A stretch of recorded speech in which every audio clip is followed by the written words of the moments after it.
This is the first video on my channel looking at the 2022 NFL Draft quarterbacks. Obviously, the Seahawks need one, so Desmond Ridder is the first one up. And Ridder, as the graphic says, he plays with anticipation. Now, that's a thorny kind of word, kind of vague, so we're going to explore that and what that means with film. He also is a too high issue, as in an issue for defenses. He doesn't have an issue against those coverages.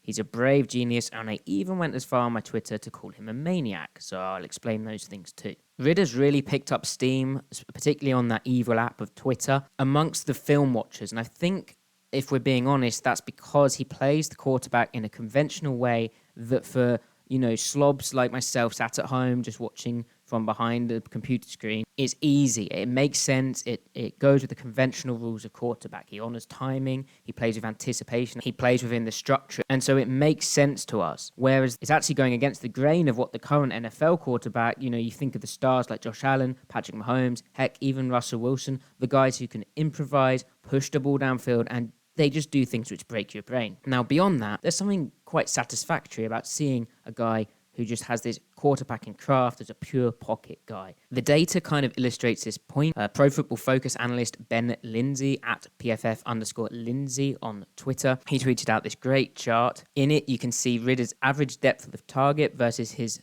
career time to throw. And you can see that Ridder is passing quicker than average, but pushing the ball downfield higher than the average. And that's kind of what I was saying, right? Look at Malik Willis. He holds the ball but slings it down the field. Ridder's kind of honoring the structure of plays and still getting good results. Now, from a Seahawks slant, there's another cognitive bias that we need to be aware of here, which is that Ridder, compared to past exposure of Russell Wilson, is very different. Not just in that he doesn't hold the ball for a while, and Russ actually performed better in his time to throw last year, but also that Ridder targets areas of the field that we just didn't see Wilson hit in Seattle for whatever reason. What I'm talking about specifically is the kind of dig and intermediate window. Pro Football Focus's excellent draft guide contains heat maps of each of the prospects, and here we can see the areas of the field that Ridder targets above average in red, and in white, which is average, and then blue.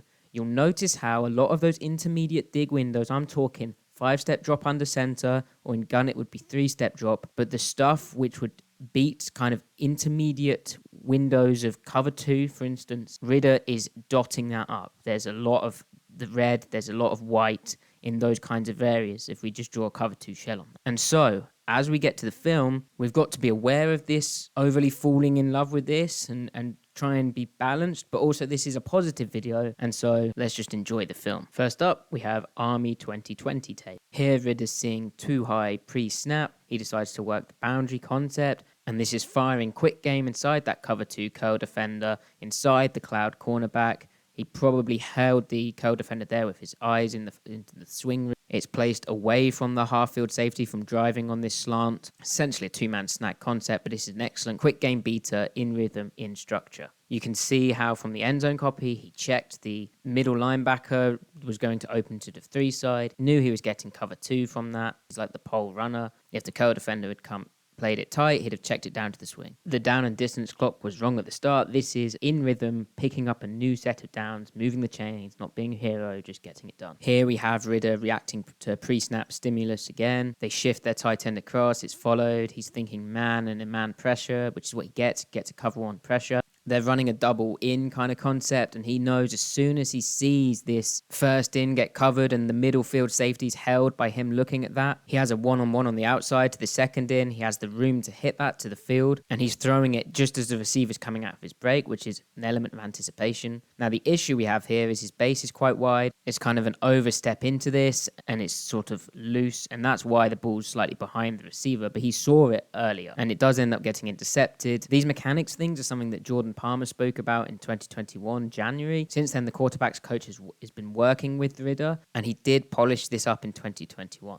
But for now, focus on the quick decision-making, the executing of the concept in structure. Here's another big-time throw against SMU this time in 2020. Again, the clock is wrong. It says it's 2nd and 10. It's actually 3rd and 10. You see Ridder walk up to the line because they're in this mugged up front. They short motion this receiver in, and Ridder knows he's likely to get pressure, and once he gets it, he knows exactly where he wants to go with the football. He knows where the beater is, and he throws this football right at the receiver's frame. Yeah, you could throw it maybe slightly in front of them to try and lead them for more yak. But realistically here, the completion's the most important thing. You have this middle field safety who ends up kind of trying to anticipate that kind of yacky throw. And so this secure completion, good throw in with the protection check, pick the pressure up. Ridder's able to see over this interior presence and loft the ball for his receiver to go and get. Nice touch pass beneath the high safety. Here near midfield on a 2nd and 1, the Bearcats are thinking shot play. I think they knew they were going to get quarters here, so they get into this condensed formation to try and beat it. This is one of the plays which inspired my maniac comment about Ridder, because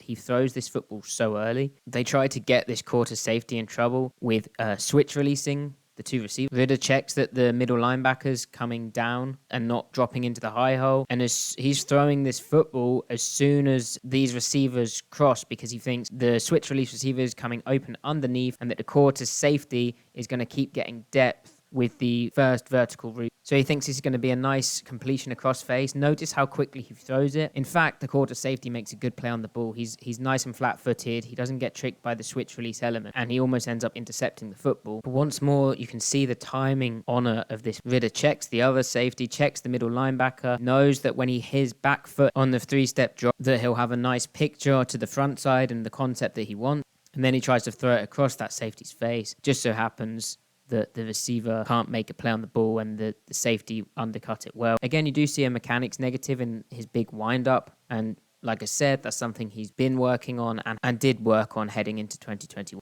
Ridder also here is throwing to his number one guy in Alec Pierce, which is noteworthy. Now we've got 2021 film, and this is the first Ridder throw of the season. I'd taken a break from watching Ridder and then watched this game and this throw in particular and was like, oh wow, I'm not really sure how you can quit this kind of anticipation. You can see the pre-snap return shift of his receiver tells him he's getting zone, and it gets them to undress their safety rotation. They're playing Miami, Ohio, and he's shown 2 high zone cover. Now, this is a palms or 2-read beater from the offense, and Ridder sees this deep half safety quite flat-footed, and he throws this football so early. The safety is desperately trying to get over the top of the number one to the sideline, and Ridder sees the safety playing with his hips going to the sideline and knows he can beat him across his face towards the post route and the gaping middle of the field. He makes the decision to throw this way before the break, and he throws to space and beating defender leverage. This is one of those times where his body looks more synced up, and you can see how far he throws this football for a very long catch and run touchdown. So that's the downfield aspect of what happens, but what's also impressive here, and on the previous plays, Ridder's had a fairly clean pocket, but you can see here his pocket maneuvering and his footwork. The defense runs a game up front, a text game, which actually isn't picked up by Cincinnati's offensive line. And there's pressure right through Ridder's A-gap, and then there's also additional pressure which is going to come and get Ridder from the other side. The defense runs a double text game. Now, yeah, the offensive line gets away with the hold here, but Ridder has genuine poise to stand still, not panic. He knows what he's seeing downfield, but he can also feel this, so he sidesteps it, stays in his base though with his sound footwork, and then delivers the throw. It's still a bit wide, but it is tighter. Here we have the defense showing 2 high zone again. Once more, it's a 2nd and 10 situation. Ridder has a double in concept, and as soon as he sees the safety nailed down and play this first in, he knows he's taking the deeper post route, throws it away from the defender leverage, lets his receiver go up and make the football. Because it's lofted, the receiver can go and high point it because he didn't really have that much separation. It's not like he was going to burn this down the field. The defender's still in phase, it's just against his leverage. It allows the receiver to box him out. You can see from the end zone, the defense runs another game up front, a double game. Ridder gets penetration through his B gap, but once more, he calmly sidesteps this and buys himself the time to access this concept towards the field. He makes this throw with a defender right in his face, but he's still in that quarterback base. Now, they may have wanted to try this kind of classic 2 high beater into the boundary first off, where they're running 2 out and 1 on a go, and if the corner hard squats on the out route, then they throw the go to the sideline.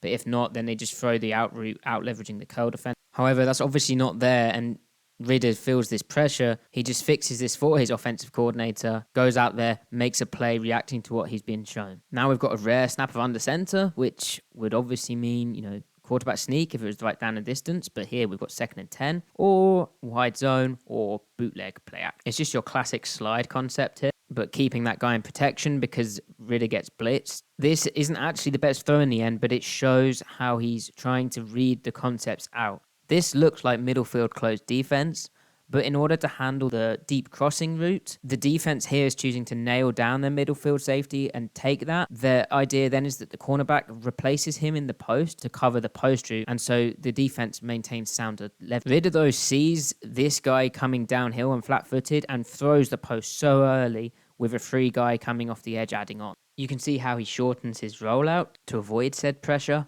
rather than just continuing into it blindly and getting himself sacked and not having the time to get this throw off. They kind of pick each other, and it actually ends up after he's thrown it, he's probably thinking, oh no, that wasn't supposed to happen. It's more him demonstrating a clear comprehension of how the coverage is developing downfield and the reads to make if they show you single high, but then they nail down versus this look, then we do this, that is very impressive, and it translates to the NFL. We do actually get a flag for defensive pass interference at the end. So I've said actually that Ridder's restored my faith in two high beaters. This is kind of what I meant by that statement. You can see this is 2nd and 25, so they're behind the chains here, kind of approaching a clear passing down, even for college, especially for the Cincinnati kind of offense. They shift into empty, which tells Ridder that there's likely to be zone coverage, and he ends up getting a clear kind of spot drop. Ridder gets a 3-step drop from the shotgun, which syncs up nicely with this boundary smash return kind of concept. At the bottom of his drop, he sees that the cornerback is low, and so he throws the corner route. Now, that's the correct read, but the safety switched on to this, and he's cheating over to the corner. However, Ridder's accuracy and touch means that it's placed where only his receiver can get the football, and the pass is complete to bring up a 3rd and manageable. I think it's 3rd and 8, so that's not really that manageable, but, you know, good little gain on the next play, and then you can maybe pick up a field goal. It's your day one kind of high-low concept, but he's playing within the structure with accuracy, timing, rhythm. They did end up picking up that 3rd and manageable, and now you can see they're going far, or manageable for Ridder at least. Ridder, as he's executing this 3-step drop, he can see that the safety's rotating down. It's your classic Y cross concept. He checks the quick out, but the safety does make a good break. He then checks his climbing race route, but the strong hook defenders kind of in that window and the weak hook defenders get, and so he moves to his last downfield read, the deep dig route, which against cover 3 he's getting open because he knows that the hook defenders have gone with this climbing route. He's actually probably seen the curl flat defender who's narrowed with that route and then is going back for the check down, and so he sees this window, is there with a leverage throw, and he throws it right in the hole of the cover 3 deep, gives his receiver a two-way go because it's thrown at his chest. It's beneath that middle field 3rd safety. The receiver's able to break the first tackle because of that two-way go, and this is a perfect full field read from Ridder. This is an excellent example of his poise in a 3rd and 9 situation. He gets given an intermediate dig to the field versus cover 2. He sees the curl defender fly out to the flat with the flat route. He sees the middle run through linebacker run up with the 3, and so he knows that his dig is coming open in that hole behind the curl defender, inside and behind the cloud cornerback, but beneath the deep half safety. He throws it to the space, and unfortunately the receiver drops it. Now, the ball did take a while to get there. That's because if we look at the end zone angle, there was a car crash happening up front. Ridder was aware of this interior pile in his lap, and rather than panicking, he just took some steps backward to buy the time for this. It's unavoidable. It was thrown off his back foot, and it was still on target to the field, suggesting he has some strength there. The receiver really just lacked the concentration to reel in the catch. Took his eye off it at the last second. But this is a baller play from Ridder. Here we have a 3-man snag versus cover 2, and a similar kind of deal of Ridder throwing it to only where his guy can catch it, as we saw on that smash return concept versus UCF. He reads the corner trying to hold the depth, looks him towards his little shoot route into the flat. This sees the corner throttle down, with the corner thinking that he can get the choice route or the little snag hitch route in there. And so Ridder throws it to his corner. It's placed away from the half field with excellent accuracy and timing, and they pick up a new set of downs, with him again reading the defender leverage. This Navy clip shows a tight window throw over the middle. On the 2nd and 16, with the defense showing 2 high, they rotated their safeties into a 3 high, kind of drop 8, cover 3. Ridder recognized he had the time, and this is a classic kind of hitch dig concept where he throws it over the weak curl player into the space of the defense, away from all the defenders. You can see there's 3, almost 4 converging on the ball. He has the confidence to thread this in there with the touch, and it's complete for the first down. Good use of his cadence here also to get the defense to undress their final look up front. Now we have some South Florida clips, and we start with Cincinnati heading a up-tempo drive. This isn't a 4th and 1. It's just to end the half, so it's a 2-minute drill, and it's a 1st and 10 with them going far. I wanted to show this play before the real impressive one because it shows how Ridder operates within rhythm. He gets his very generic four verticals concept. He sees the curl defender open and turn with the seam route, and rather than trying to hang in there and be the hero at the bottom of his drop, after checking the field, he just decides to check it down to his running back who's open over the middle. He could have held the ball and tried to access this boundary go route. But if he does that, he likely gets sacked because the pressure's coming, the edge rushers are thinking pass, etc., etc. This play makes the next one possible. You can see they picked up about 6-7 yards on this, so this is about a second and medium. They motion across into a 3-by-1 formation. The way the defense reacts implies zone cover. Ridder has that same concept that we saw against UCF, where 3 runs up, 2 runs out, and the 1 runs the dig into the intermediate window. He gets drop 8, 3 high, cover 3. He knows he can throw this dig route inside and behind the curl defender to the field and beneath the deep third, mid-pointing outside player on that side as well. He steps up in his pocket to help out his tackle protection and really access where the space is. And the curl defender actually ends up expanding to the flat, which implies Ridder's looked him there with his eyes, which widens the window even more so. And the pass is complete for a big gain. This is just fantastic accessing of zone windows into the intermediate, beneath the deep coverage, behind the underneath zones, and crucially, away from where defenders are leveraged. Here's another wide cross example with Ridder hitting the climbing route.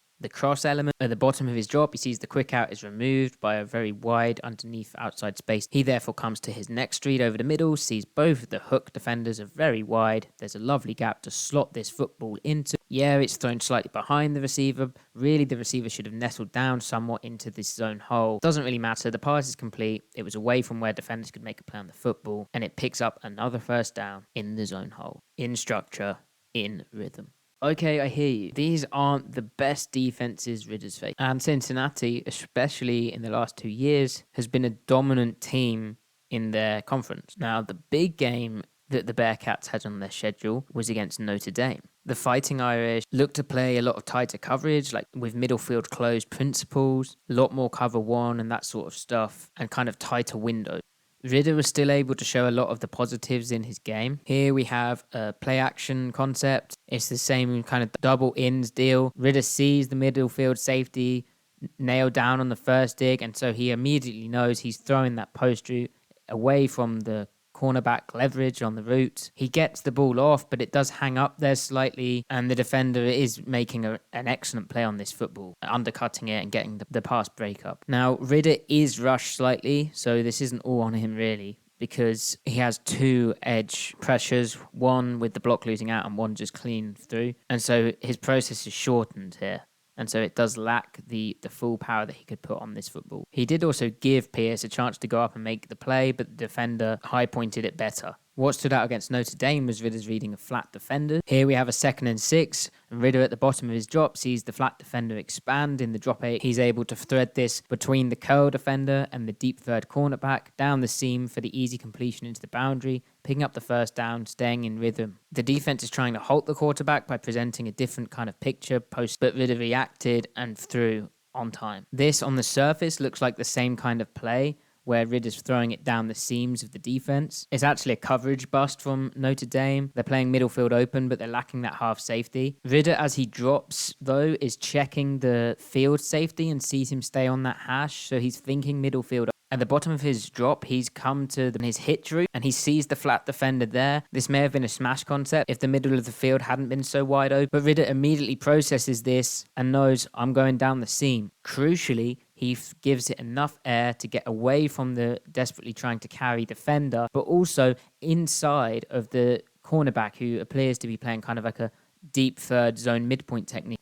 It's low, it's away, but it's downfield, and it hits the receiver in stride, allowing him to get yak after getting the catch. The stuff we've seen today, with Ridder being able to fix things post-snap and react to defenses, throw with anticipation and bravery, and clearly understanding the concepts that they're running and the ways that they can change based on what the defense is showing, and his ability to maneuver around in the pocket. It's why he's the most kind of pro-ready quarterback in this NFL draft. The question marks really surround his ability to generate consistent power and accuracy down the field. That may be a subject for another day, perhaps if Seattle ends up drafting Ridder. But we should also believe in what progress Ridder showed from 2020 to 21 mechanics-wise, but also what he'll have been able to accomplish in this offseason working with the highly esteemed Jordan Palmer. And we saw what he did for Josh Allen's game, for instance. Thanks for watching this video breakdown. There'll be more NFL draft stuff coming. Next up will be Malik Willis. Please do like it, share it, subscribe to my YouTube channel, and also retweet on Twitter. I appreciate all of you.